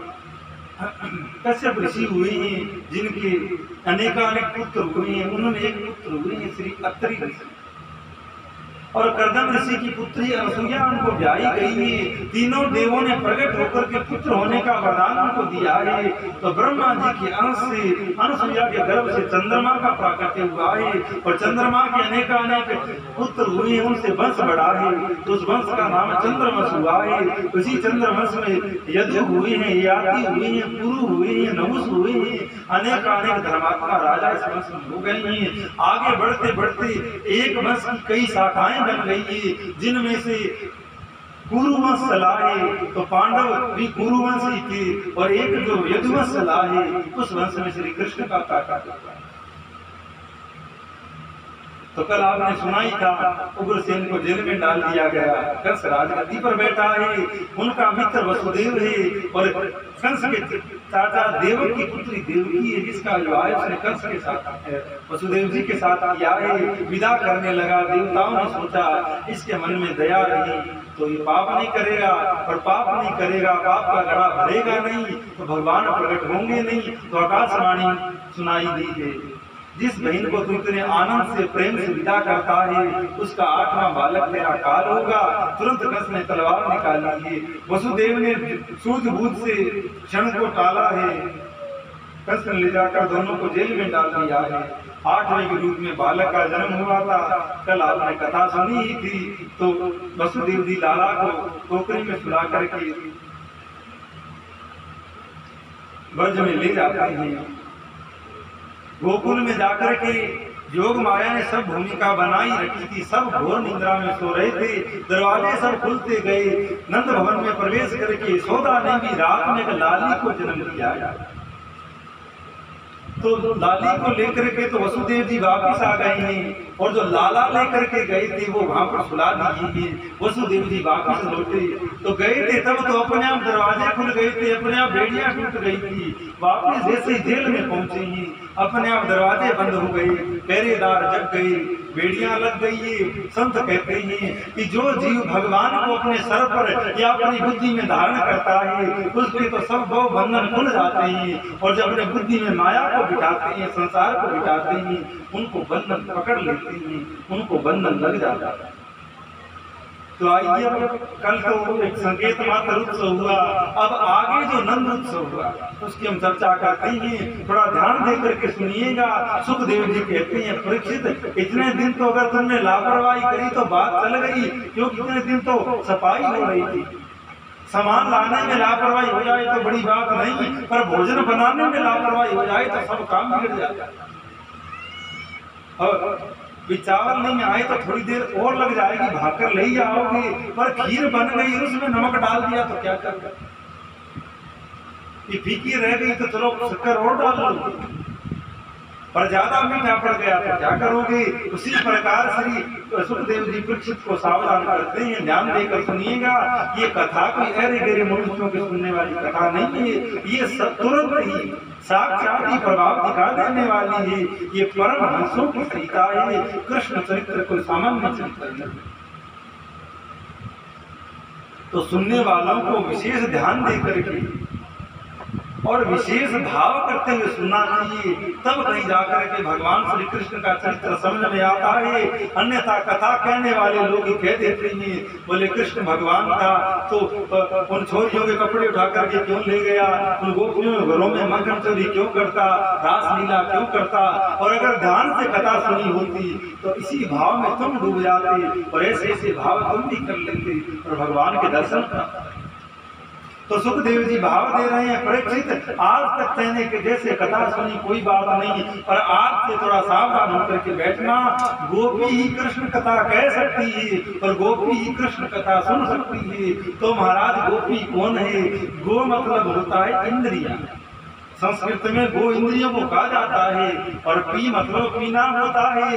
जो भक्त, जो जीव हर प्रकार से केवल कृष्ण रस का पान करता हो, कृष्ण को ही ग्रहण करता हो, उसी का नाम गोपी है, चाहे वो पुरुष हो चाहे वो स्त्री हो। श्री सुखदेव जी कहते हैं, परीक्षित गोपी नाम सुन करके ये नहीं सोचना कि कोई स्त्री है लहंगा परिया पहने हुए हैं और कोई गावड़े की लुगाई होगी, नहीं। जो हर प्रकार से कृष्ण के चरणों में समर्पित है, चाहे वो महात्मा है चाहे वो कोई है, उसका नाम हो।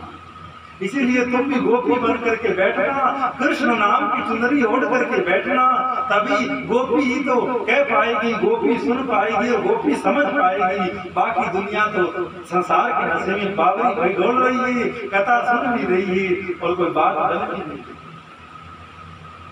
तो कृष्ण चरित्र बड़ा दिव्य चरित्र है, इसीलिए महात्मा थोड़ा डरा करते हैं। हर कहीं जगह बैठ करके बोलना मुश्किल हो जाता है, क्योंकि हर व्यक्ति कृष्ण कथा का अधिकारी नहीं है, हर व्यक्ति इस बात को सुनने के लायक नहीं है, क्योंकि ये भाव इतने ऊंचे हैं। जहाँ पर महात्मा लोग संसार से क्या शरीर से भी बहुत ऊंचे उठ चुके हैं, वो महात्मा बैठकर ये कथा कहते हैं और वही महात्मा बैठकर सुनते हैं। अरे परीक्षित, ध्यान देकर के सुनो कि जो महात्मा संसार को भूल चुके हैं, अपने आप को भी जो भूल चुके हैं, उन महात्माओं पर जब भगवान कृपा करते हैं तो उनको कोई न कोई भाव देते हैं, और जिनको भगवान का भाव प्राप्त होता है वही बैठ करके ये कथा सुनते हैं और कुछ ग्रहण करते हैं।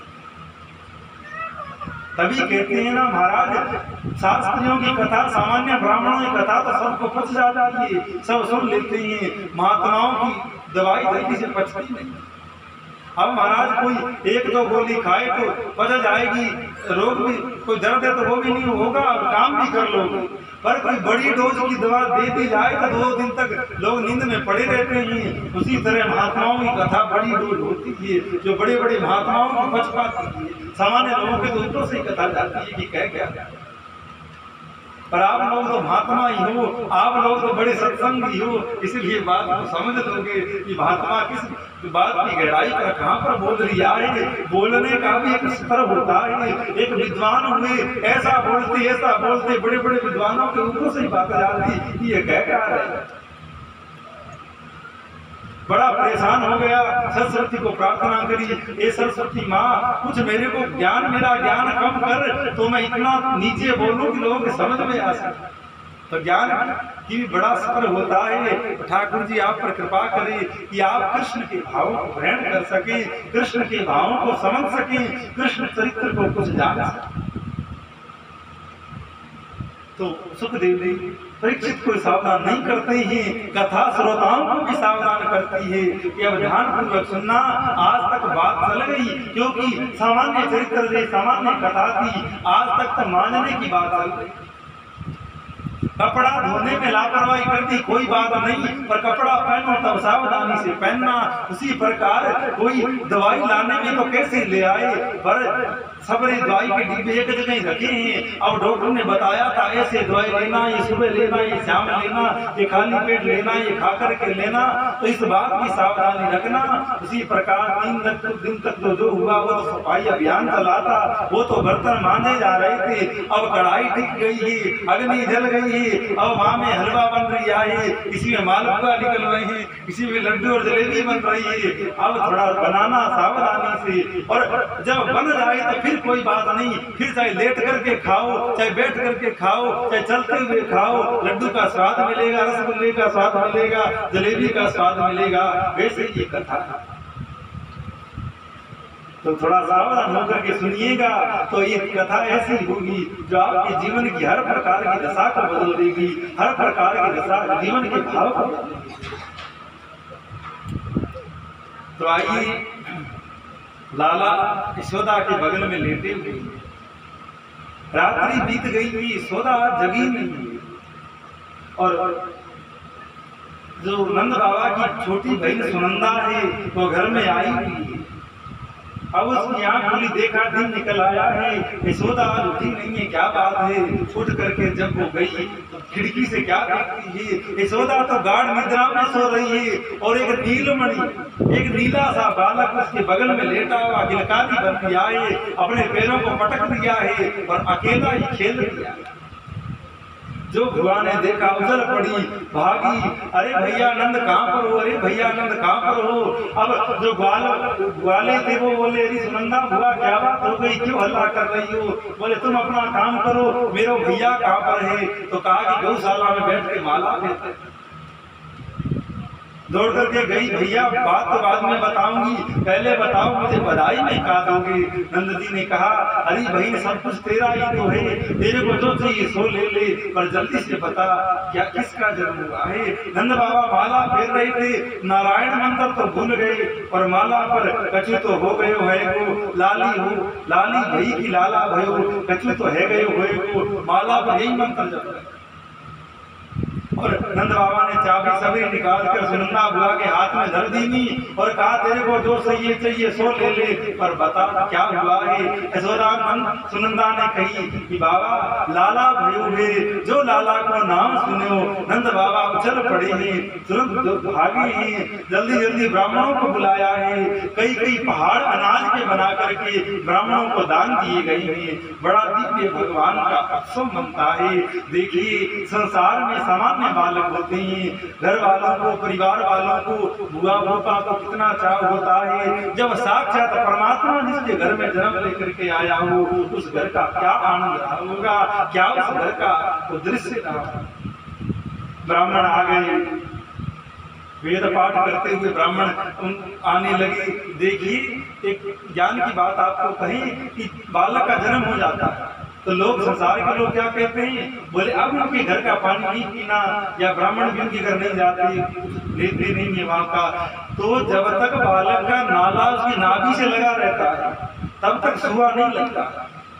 तो जब तक बालक का नाला उसके लगा हुआ है तब तक आप दान पुण्य कर सकते हो, ब्राह्मणों को भोजन करवा सकते हो, आप संतों की सेवा कर सकते हो। और उस समय में जो दान पुण्य और सेवा करी जाती है उसका बड़ा प्रभाव होता है और वो बालक को बड़ा आनंद देने वाला होता है। तो लोग तो जन्म हुआ नहीं, बोले भैया अपना दाना पानी से बाहर के लोगों को नहीं देना, लोग सेवा पूजा भी बंद कर देते हैं। तो जब तक नाला बालक के नाभि के लगा रहता है तब तक सेवा पूजा आप लोग कर सकते हैं, ये शास्त्रों में आया। तो नंद बाबा ब्राह्मणों को बुलाते हैं, ब्राह्मणों ने कहा बाबा जल्दी से जाकर के जमुना में स्नान करके आओ, पूजा होगी। नंद बाबा दौड़कर गए ही। वैसे तो शास्त्रों में आया है कि जल में कूद कर नहीं नहाना चाहिए, लोग जाते हैं तीर्थों में, वो ऊंची जगह चढ़ेंगे और छलांग लगा करके नहाएंगे। लेकिन जब बालक का जन्म हो उस समय ऐसा संकेत आया है कि पिता को जल में कूद कर नहाना चाहिए। तो जितना वो जल में कूदेगा, जितना पानी ऊपर उछलेगा, उतने पितर तृप्त होते हैं, वो जल पितरों को प्राप्त होता है। नंद बाबा ने जल में कूद कर स्नान किया, वापिस आए। अब नंद बाबा के कई मित्र हैं जो आकर के नंद बाबा के संग मजाक करने लगे कि बाबा आज हम तुमको सजाएंगे, आज हम तुमको तैयारी करेंगे। नंद बाबा को सुंदर बगलबंदी पहनाते हैं, सुंदर धोती बांधते हैं, सर पर पाग बांधते हैं, बड़ी सुंदर सुंदर मोतियों की माला बाबा को पहनाते हैं, माथे पर खूब चंदन लगा करके खूब श्रृंगार करते हैं। बाबा भी बड़ा विनोद कर रहे, अरे कैसा लग रहे हो हूँ। तो एक बोला बाबा ऐसे लग रहे हो जैसे आज ही तेरो ब्याह है, ऐसा सुंदर तो तुम अपने ब्याह में नहीं सजो हो तो जैसे तू आज लग रहे हो। इस प्रकार ब्रजवासी बड़ा विरोध करते हैं। ब्राह्मण लोग नंद बाबा को बिठा करके पूजन करवाते हैं। अब ब्राह्मण लोग मंत्र बोल करके बोलते कि बाबा भगवान को चावल अर्पित करो, तो नंद बाबा चीनी उठा करके चढ़ा देते। ब्राह्मण कहते बाबा भगवान को वस्त्र अर्पित करो, नंद बाबा फूल उठा करके चढ़ा देते। ब्राह्मण कहते बाबा भगवान को फल चढ़ाओ, तो नंद बाबा उठा करके दही चढ़ा देते। ब्राह्मण बिगड़े, बाबा क्या करते, सबरी पूजा अस्त कर रहे हो, मंत्र कुछ बोल रहे हैं, चढ़ा कुछ रहे हो। नंद बाबा बोले ब्राह्मणों क्रोधित मत हो, मेरा मन तो मेरे लाला में लगा हुआ है, जब मोते या पूजा नहीं। ब्राह्मणों ने कहा चलो कोई नहीं, आप संकल्प करवा दो, बाकी पूजा मैं करवाऊंगा, आप जाओ लाला के दर्शन करो।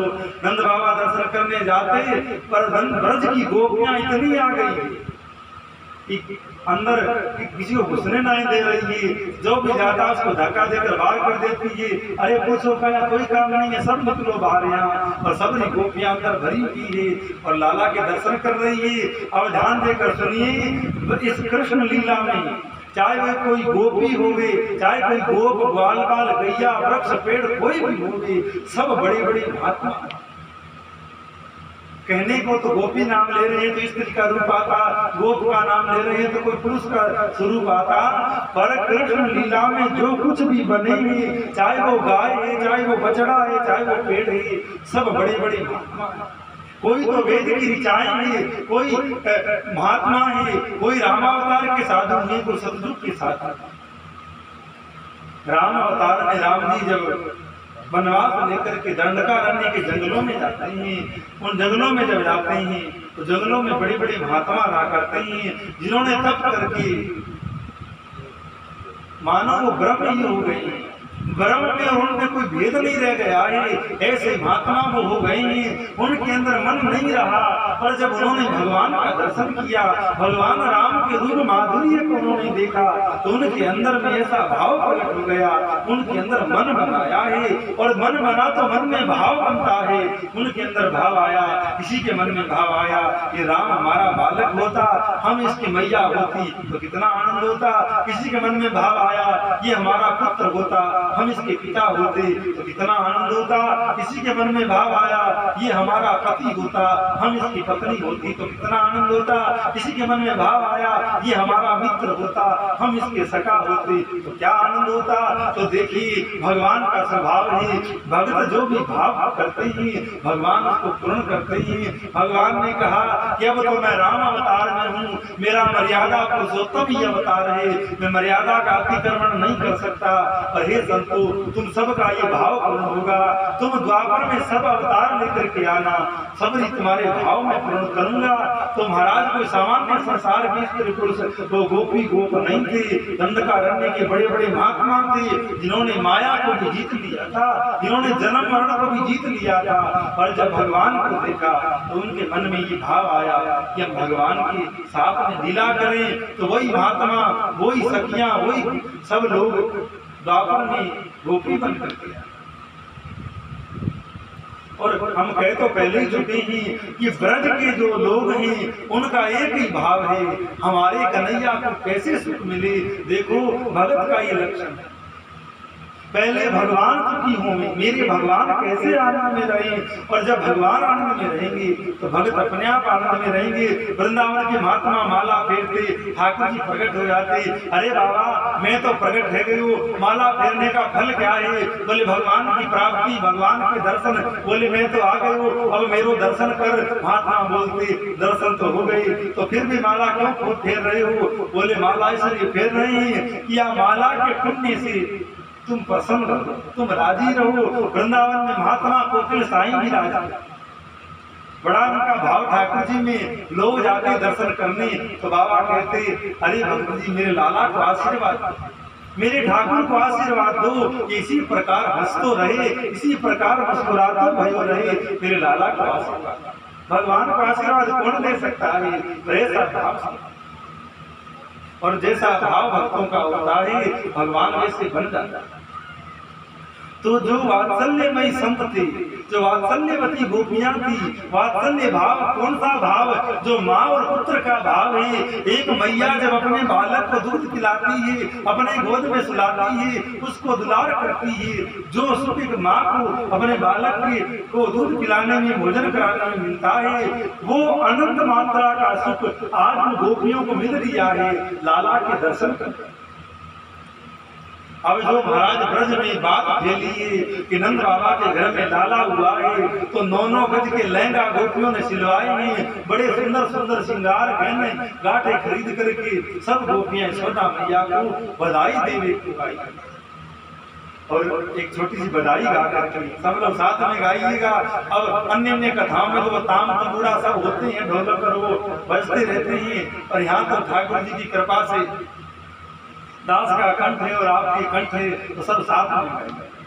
और जो भगवान की बधाई गाता है उसको भगवान बधाई में बहुत कुछ दे देते हैं, संसार भी दे देते हैं, और जो कुछ नहीं चाहिए उसको खुद को दे देते हैं। गोपियों ने बधाई गाई तो ठाकुर जी ने खुद को गोपियों को दे दी।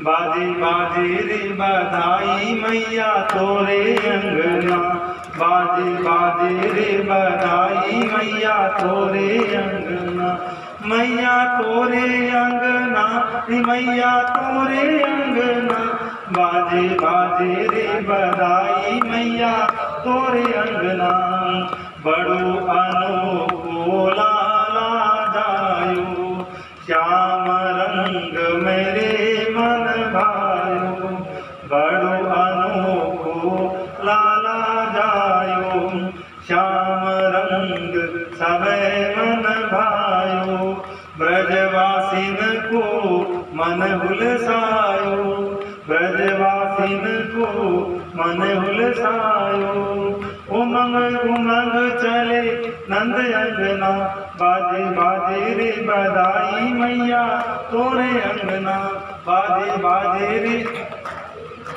तोरे अंगना, ओ मैया तोरे अंगना, मैया तोरे अंगना, बाजे बाजे रे बधाई मैया तोरे अंगना, नंद भवन ऐसो सजवायो, नंद भवन ऐसो सजवायो, बेकुट को दियो लजायो, बेकुट को दियो लजायो, सब लोगन में बड़ो सुहायो, सब लोगन में बड़ो सुहायो, दौड़ दौड़ कर गोपी आई, दौड़ दौड़ कर गोपी आई, नंद के अंगना, बाजे बाजे रे बधाई मैया तोरे अंगना, बाजे बाजे रे बधाई मैया तोरे अंगना,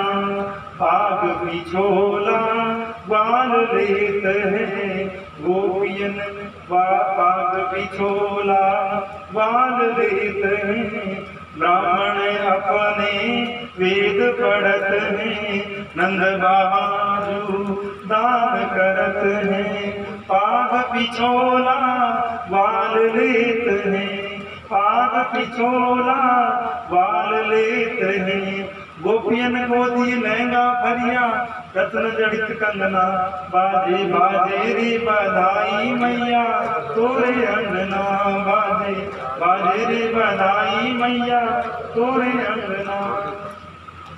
इस प्रकार गोपियां अपने घरों से निकली और बधाई गाती हुई नंद भवन में पहुंच रही है। मानो नंद भवन आज इतना बड़ा हो गया है कि पूरा ब्रज उसमें समा गया। लक्ष्मी, ब्रह्माणी, इंद्राणी, भगवान ब्रह्मा, भगवान शिव तक भेष बदल बदल करके वहां पर आ रहे हैं लाला के दर्शन करने के लिए, क्योंकि भगवान नारायण का दर्शन तो सबने किया है, क्षीर साई नारायण का दर्शन तो सब करते ही, पर भगवान के बाल रूप का दर्शन उनको हुआ नहीं है। और उनमें भी कृष्ण अवतार भगवान का जो स्वरूप था वो रामावतार में भी कम नहीं था, पर जो कृष्ण अवतार में भगवान रूप धारण की वैसा रूप भूतों न भूषी। तो ब्रजवासी बड़ा आनंद मनाते हुए नंद बाबा को बधाई देते हुए भवन में प्रवेश कर रहे हैं। अब नंद बाबा की आयु 90 वर्ष की है रही है, यशोदा की आयु 85 वर्ष की है रही है। नंद बाबा के हम उम्र वाले मित्र आते, अरे नंद हमने सुना है तेरे 90 साल की उम्र में लाला बना, तो हमको भी दर्शन करवा। तो नंद बाबा बोले अरे हम मोको या वही दर्शन नहीं भाई, तुमको खाते करवाएगा, पहले मोको को दर्शन भाई फिर तुमको दर्शन करवाऊं। तो नंद बाबा वहां सब लोगों के बीच में ठाड़े, एक कोई पुराना मित्र नंद बाबा को आया। अब पुराने ब्रजवासी लोग कहाँ बाजार, कहाँ कुछ गिफ्ट, कुछ ताजमहल और कोई गुलदस्ता कुछ मिल सके। अब ब्रजवासी लोग तो खूब गायों को पालन करे और घरन में खूब दही दूध और माखन माके घर। और आज का जो टाइम तो हो ना है कि इधर से दूध निकासो नहीं और आगे स्कूटर ने हॉर्न दे दियो, मैया दूध ले आ, दूध ले आ। तो मैया ने 2-4 लोटा में पानी धरियो और जाकर के तुलाई दियो। अब थोड़ा दूध रखे उसमें 2 लोटा डालकर गर्म करके रख दियो, सब पी लो। पर बात समझ में नहीं आती। अब लोग करते क्या है, अरे मैया दूध पीती क्यों नहीं? तो बोले महाराज जी वो खल चूरी आती है। अब गाय की सेवा तुमने करी, खल चूरी तुमने करी, मेहनत तुमने दी नहीं उनको और दूध वाले को दे दिया और बदले में खलाई वो गाय को खिला दी, तुमको क्या क्या? लोग इतने मूर्ख हैं कि क्या करेंगे। गाय की खूब सेवा करेंगे या भैंस हो गाय हो या कुछ उनकी सेवा करेंगे, खूब दूध निकाल लेंगे और दूध निकाल कर दूध वाले को दे देंगे। और दूध वाला भी ऐसा होता है कभी पूरा हिसाब सही से नहीं करता, पूरा काम सरता है। दूध इधर से दूध दिया, उधर से खल आई, खल भैंस खा गई, बस गोबर बचता है। बस गोबर के कंडे बना लो और चूल्हे में आग जला लो। बस दूध तो दूध वाला ले जाता है, खल गाय खा जाती है। अब फ्री में गोबर बचा या वो थोड़ा सा दूध और 2-4 लोटे पानी डालकर जो बनाया वो। पर ब्रजवासी ऐसे नहीं है। पुराने लोग कहते दूध का क्या बेचना, और आजकल तो होड़ लगी।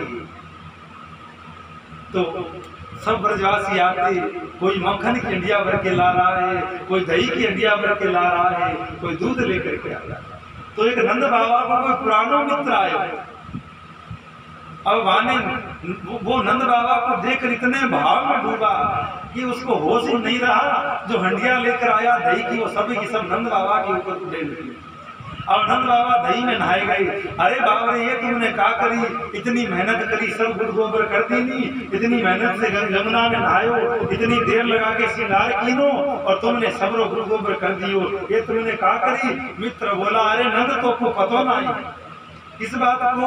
बोले जब लाला को दर्शन किया जाए तो दही में नहाना पड़े, तुमको का आज से पहले बालक होते तो पता पड़ती, हमें पतो है। नंद बाबा बोले अगर दही में नहाए थे लाला के दर्शन होवे तो और डाला। ऐसो आनंद ब्रज में छाए रहे हो, सबरे ब्रजवासी में मिलकर के आनंद करते हैं। देखो दिखने में तो ये ब्रजवासी है, मनुष्य है, गोप है, यादव है, वर्ण के अंदर जो बैठे वो बड़ी बड़ी बात। इस बात को ध्यान में रखना, तभी बात की गहराई को समझ पाओगे। चाहे वो चीरहरण लीला हो, चाहे माखन चोरी लीला हो, चाहे वो रास लीला हो, अगर ये बातें ध्यान में रहेगी तभी जान पाओगे। और ये बात भी ध्यान में रखना, कौन तो सुन लिया इस कथा को और कौन बोल दिया है। सुखदेव जैसा महात्मा जिसकी दृष्टि में स्त्री पुरुष का भी भेद नहीं है, वो तो बोल दिया है। और जो 7 दिन में मरने वाला है वो परीक्षित सुन लिया। तो क्या सुनने बैठा होगा? कोई सामान्य कोई लड़कों की कोई छोरियों की कथा सुनने थोड़ी बैठा होगा। ये ब्रह्म की कथा है, ये महात्माओं की कथा है। तभी तो सुखदेव जैसे महात्मा बोल रहे हैं और परीक्षित जैसे महात्मा सुनने बैठे हैं। और वहाँ पर केवल परीक्षित नहीं बैठा है, हजारों लाखों ऐसे महात्मा बैठे हैं जिन्होंने मौत पर भी विजय प्राप्त कर ली। इन बातों को थोड़ा ध्यान में रखना, तभी कुछ कृष्ण लीला को थोड़ा कुछ समझ पाओगे। अब जो गोपियां आती लाला के दर्शन करके और दर्शन करके वैसे तो जाने का तो मन किसका करे, पर यशोदा कहती और भी गोपियां नंद भवन में इतनी आई गई कि अंदर समा नहीं रही। तो कुछ गोपियां बाहर खड़ी हल्ला करती, अरे वीर तुम लोगों ने दर्शन कर लिए तो तुम निकसो तो हम जाकर लाला के दर्शन करें। तो जो गोपियां दर्शन करके निकसती बाहर जाती वो बात करती। देखो ब्रज की यही तो बात है, ब्रज में कोई दूसरी बात करता ही नहीं, केवल कृष्ण कृष्ण हर तरफ नंद के लाला की चर्चा है। तभी तो ये ब्रज है, तभी तो यहाँ पर भगवान आते हैं। कुछ गोपियां